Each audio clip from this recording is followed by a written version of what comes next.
Welcome to the news at this hour. My name is Elizabeth Midfan. Our top stories. Old notes to remain in circulation. Labour Party supporters threatened ahead of gubernatorial election in Lagos. Governors, INEC officials accused of rigging and voter suppression. On the foreign scene, Macron to host King Charles in France. And in sports news, PSG's Hakimi under investigation for alleged rape. This is Alive TV. The recently concluded 2023 presidential elections has, since the completion of the collation exercise on Tuesday night by INEC, has generated heated arguments and controversies by opposition political parties and the electorate, as allegations of malpractice by the electoral body continue to gain louder audiences across different sectors where opposition candidates fire darts of heinous delinquency at the victory of the ruling party's candidate, Asiwaju Bola Ahmed Tinubu. The APC Presidential Campaign Council has, however, reacted, stating their readiness to defend their victory at the controversial polls. Olubenga George has more on this report. The much-awaited 2023 presidential elections may have come as expected, but to say that it is done and dusted with may be a statement of ignorance, following the various reactions that have trailed the victory of Asiwaju Bola Tinubu of the APC and the resolute determination of the two leading opposition party candidates, Alhaji Atiku Abubakar of the PDP and Mr. Peter Obi of the Labour Party, who alleged the winner of connivance with the Independent National Electoral Commission, INEC, to influence the outcome of the voting exercise in their favor. Reacting to allegations at a press briefing in Abuja earlier today, Advisor, Media and Communication, APC Presidential Campaign Council, Mr. Dele Alake, said his party is not ignorant of the mischievous act of the Labour Party in several parts of the country where it intentionally denied voters and supporters of APC from exercising their franchise during the elections.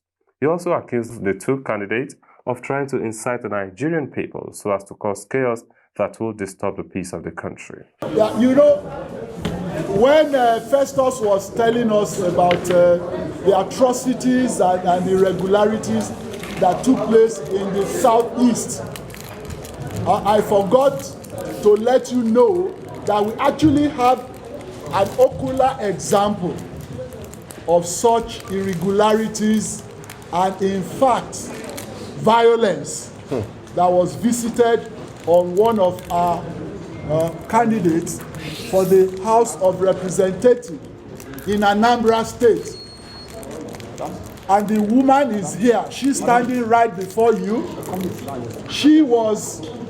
Her house was fire-bombed in Anambra simply because she is a member of the APC and because she voted for APC and she herself is a candidate of the House of Representatives on the platform of APC.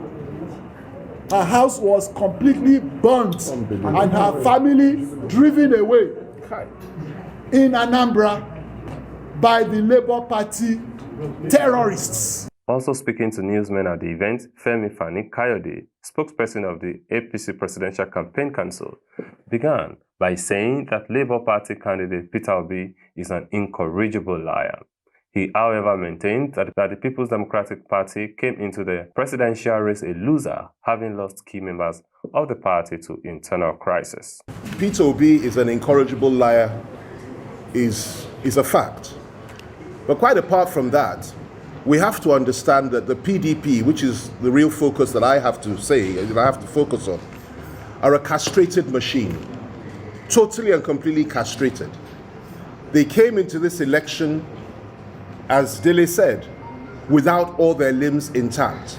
So the outcome was very obvious from the start. We knew this would happen. We also knew that they would whine, they would lie, they would complain, and they would feed their own egocentric nature by telling the sort of lies that their candidate told yesterday. But you know, we understand the pain, so we can allow them to do that. I mean, that's perfectly natural, where you've lost an election and your party has been totally and completely decimated. So it's understandable.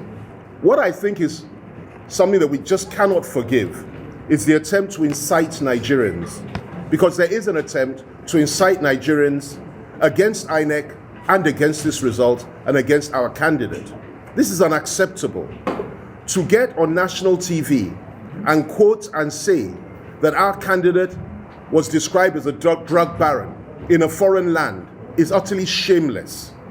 For Atiku to say that, he's nothing but shameless. Revealing his position about the ongoing falls, Festus Keyamo SCN, also spokesperson of the Tinubu-Shettima Presidential Campaign Council, revealed that the Labour Party was involved in gross electoral misconduct of high magnitude during the recent polls and that the party and its candidates was unworthy of moral uprightness per se it bears before the Nigerian people.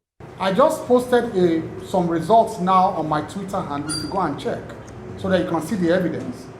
And it was widespread throughout the Southeast, where one handwriting filled all the Form EC8As in one complete word.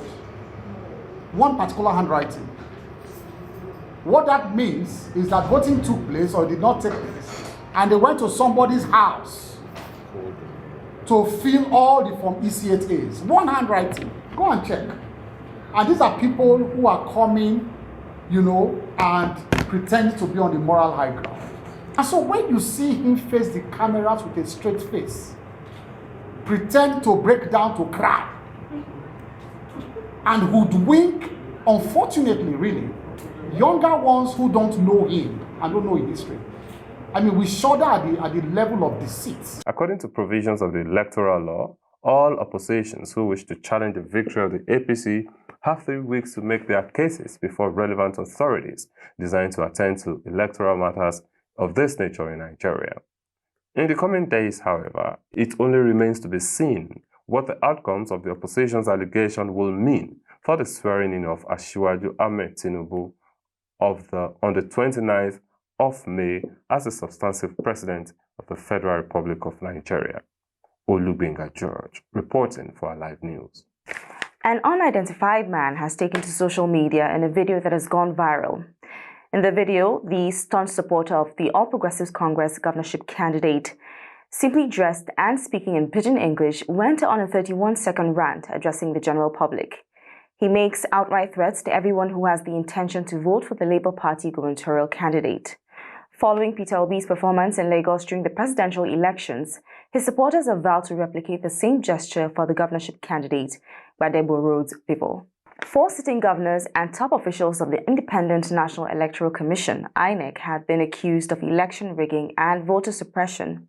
A human rights group, the International Society for Civil Liberties and Rule of Law into Society, made the accusation in a statement signed by its chairman, Board of Trustees, Emeka Umeagbalasi, and other principal officers. The group accused Governors Nyesom Wike of Rivers State, Nasir El-Rufai of Kaduna, Hope Uzodinma of Imo State, and Dave Umahi of Ebonyi State of voter suppression and election rigging. Into Society also accused INEC Chairman Professor Mahmood Yakubu and the National Commissioner for Voter Education and Publicity, Festus Okoye, among others, of rigging. The group also calls for visa bans and other inter-country entry restrictions from 31 foreign missions, including the EU and US. It also demands that the missions block international engagements and recognitions of the listed public figures over the alleged involvement in the electoral malpractice which occurred during the February 25th presidential elections in Nigeria. On the foreign scene, King Charles will travel to France on March 26th to the 29th for his first state visit as Britain's monarch. The French presidency said on Friday in a further sign of warming relations between Paris and London after years of bad blood over Brexit. The visit, which will feature a state dinner for Charles and Queen Consort Camilla at the Palace of Versailles, is a diplomatic coup for President Emmanuel Macron, who has sought to reset Franco-British relations after a series of disputes. In sports news, Paris Saint-Germain right back Achraf Hakimi is facing a criminal investigation in France after an allegation of rape was made against him. An official from the Nanterre prosecution office confirmed this today. Hakimi, a Morocco international, firmly denied the allegation, according to his lawyer. PSG has not given any comments regarding the matter. The Nanterre prosecution office said Hakimi has been placed under police monitoring and has been banned from contact with the alleged victim.